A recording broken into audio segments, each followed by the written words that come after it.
Good afternoon, pirates. Today we are going to talk a little bit about self-care. So, what is self-care?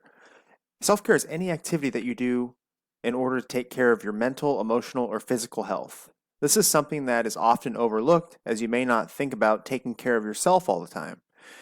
Self-care is key to improving your mood and reducing anxiety.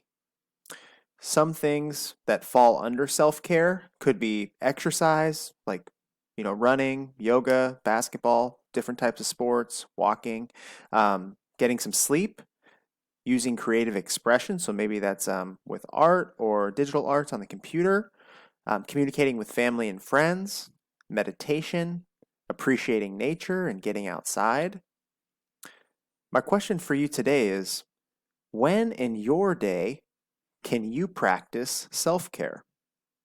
Go ahead and take a moment and comment in the comment section. When you have some time, watch the self-care action plan video and see if that helps you create your own space for taking care of yourself. Have a great weekend, and I'll see you soon.